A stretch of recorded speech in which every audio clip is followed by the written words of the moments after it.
Hello, everyone. My name is Matt Aran from Aran Academic Planning, and this is another installment of our virtual information session series, in which I'm joined by mission representatives from schools all across the United States, Canada, and Europe. These schools represent a wide variety of options for you and your family to consider as you begin the college search process, from liberal arts colleges to state public institutions, religiously affiliated schools, women's colleges, and everything in between.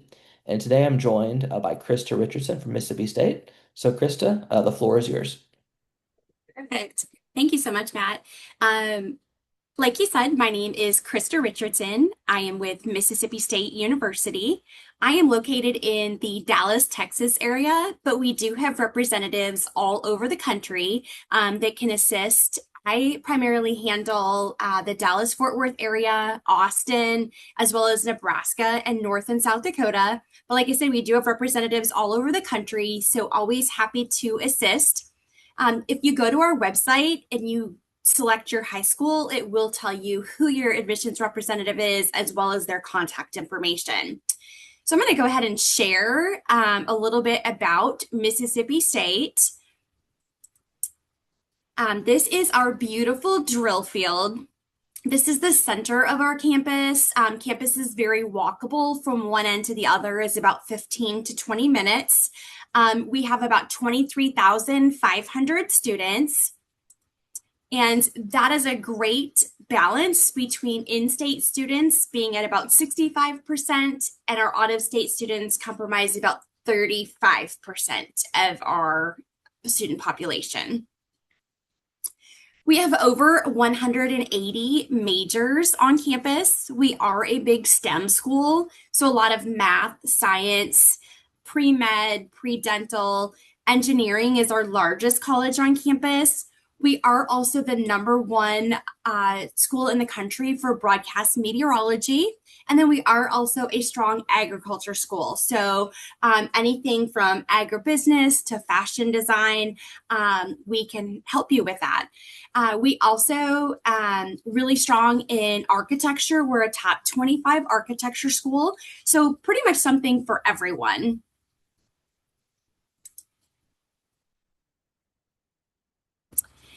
We are a member of the Southeastern Conference or the SEC. So, all of the things that come with big sports, big football, huge baseball school. We won the national championship in 2021.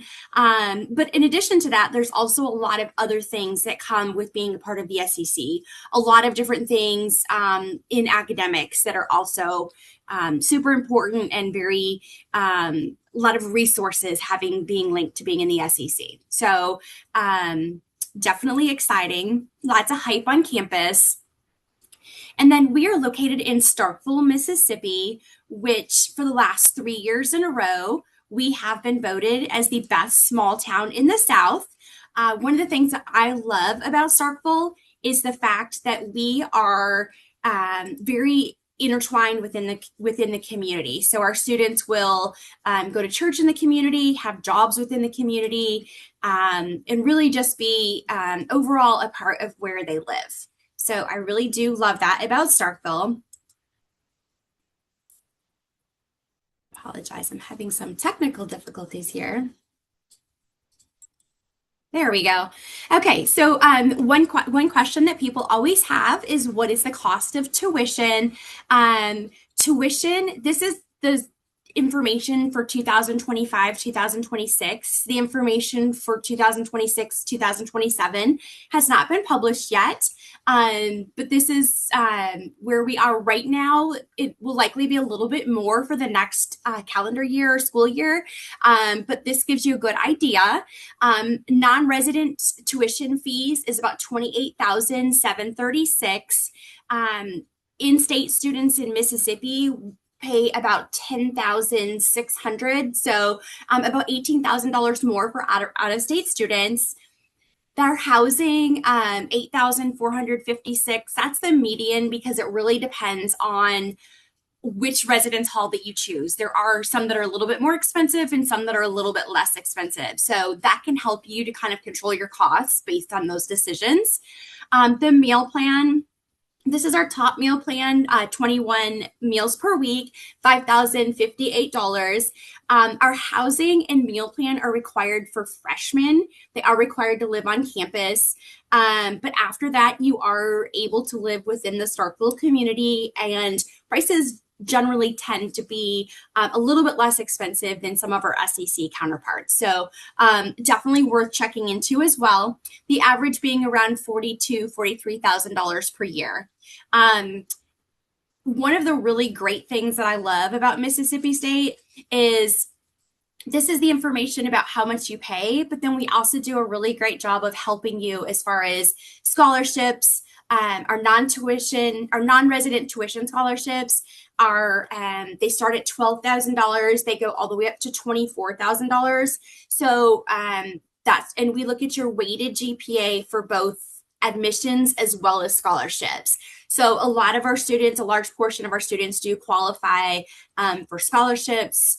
The free application for financial aid, the FAFSA, that can help you out with what information you would qualify as far as grants as well as loans. So that really helps you to kind of get a good picture of what it's going to cost after all of that information is said and done. As far as applications, our applications do open on August 1st at 8 p.m. And that is important because that is how your housing priority is decided. There is a $50 application fee or fee waiver. We basically request your general information and then you have your transcripts sent to us. Once we receive all of that information, it does take about 2 weeks for an admissions decision. Once you do get that information, you will start to get information about your automatic scholarships that you would qualify for. And then on October 1st is when our general scholarship application will open. You have access to any scholarships that you would qualify for.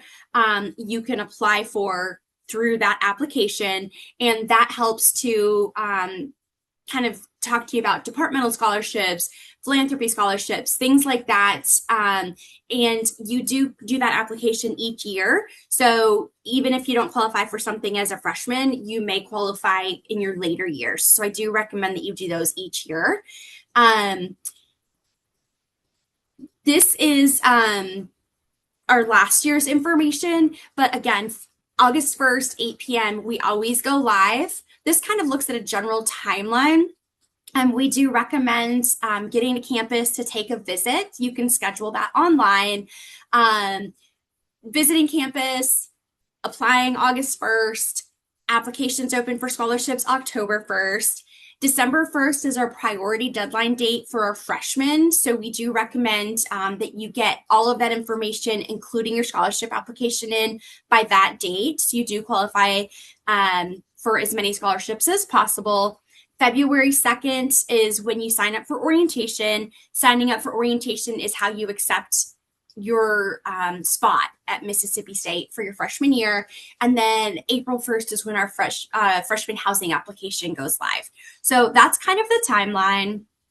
And then, like I said, if you wanted to visit campus, this right here is the website that you would go to. You can request a visit on campus. You can also work with your admissions counselor to maybe work with or meet with somebody in a department, like if you're undecided between two majors, or if you want to learn more about the band or something like that, we can help you to schedule those additional appointments while you're on campus to make sure you get the most out of your visit. So that is pretty much the basic information. But if you are interested in additional information, any of our admissions counselors can absolutely assist with that.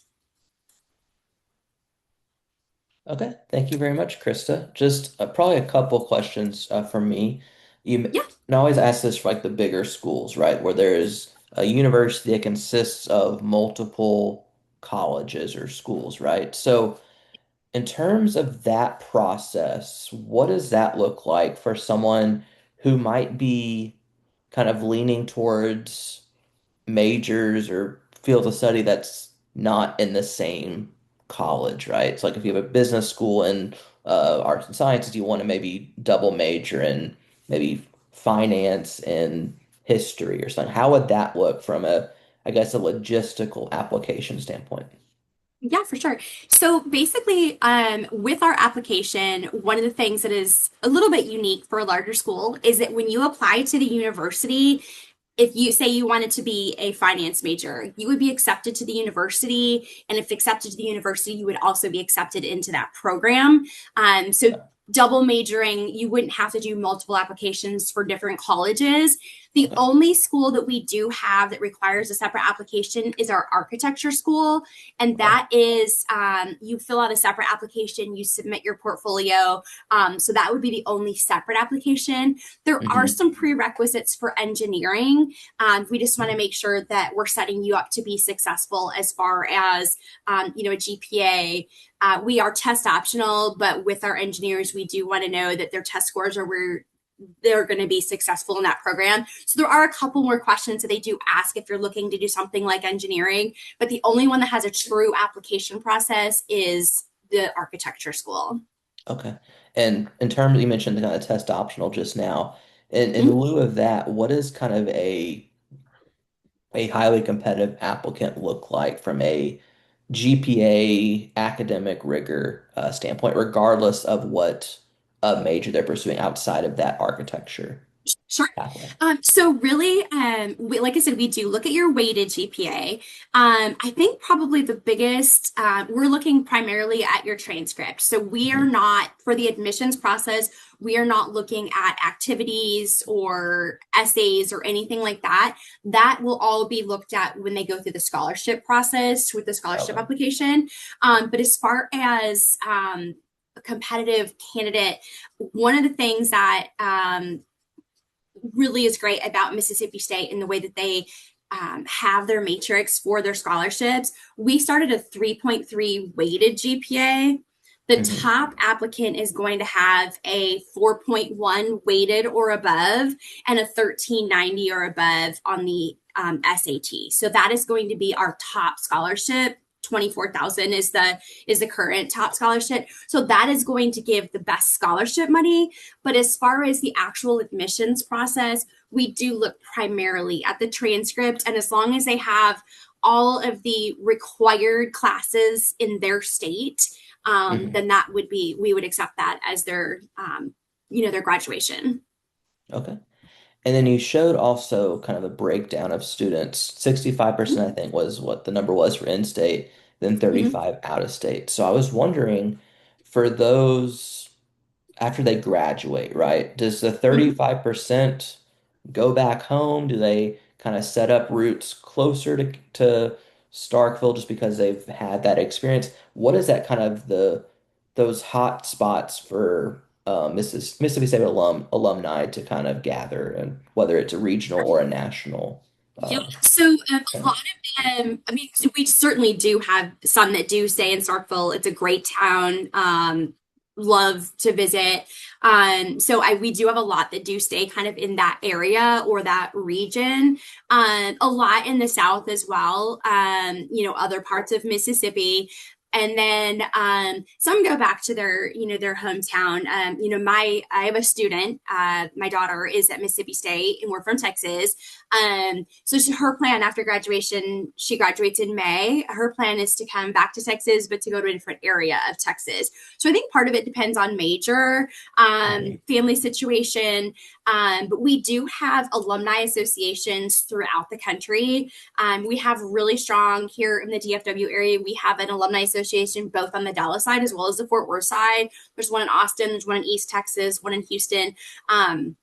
So super strong alumni networks throughout the country. So even if you didn't want to stay in Mississippi, there's a lot of alumni throughout the country that could help with, just staying involved with Mississippi State, help with, job search, things like that. Okay. And then kind of my final question is more, I guess, logistically related in terms of like these families looking through the process, right? So you mentioned you'll have a lot of folks based regionally throughout the country. So in Mhm. that respect, are y'all going to a bunch of high schools throughout the fall and spring? Like, how does that work? Because a big school like you, where you have folks all over, I was kind of unsure about how that process might look for a family that might not be anywhere near Mississippi that might be looking at a you mentioned broadcast journalism for meteorology. There's quite a few anchors I know that went to Mississippi State for that. Those families that may not be in that traditional market that you would send a lot of high school visits and college fairs. What does that look like for those areas of the country? Yeah, for sure. So, first of all, we do have 1 in 3 meteorologists that you see on TV has a degree from Mississippi State. So, definitely lots of those out there. We in the fall we will go to a lot of college fairs. It's very college fair heavy. So, if there's a Hmm. college fair somewhere close by that they could attend, definitely the best way. Also, in the spring, kind of the latter half of the fall, a lot of high school visits, a lot of lunch visits. One of the things that I will do a lot, especially over the summer, kind of over breaks when students have a little bit of a lull in school, I will set up coffee visits with families, sit down, have those conversations, answer those questions. We can do Zoom. There are virtual visits. A lot of opportunities, especially with technology, that allows us to meet with and kind of answer all of those questions. But like I said, we are pretty much all over the country. My boss works in Arizona, Nevada, California, Washington. So we are really trying to kind of share Mississippi State. I know as a parent, I fell in love. I did not work for Mississippi State when my daughter started going there. So when I went and found Mississippi State, fell in love with the campus. The culture is amazing. So we certainly want to, spread the word and get that information out there as much as possible. Okay. And you mentioned at the top of our conversation that you just look on your website to find the person that's based, and and is a territory determined by where the student is living or where they attend school? Where they attend school. Okay. Gotcha. Okay. So like we said, that information is on that slide that you just saw. So on behalf of Krista and myself, thank you for joining us. Thank you so much.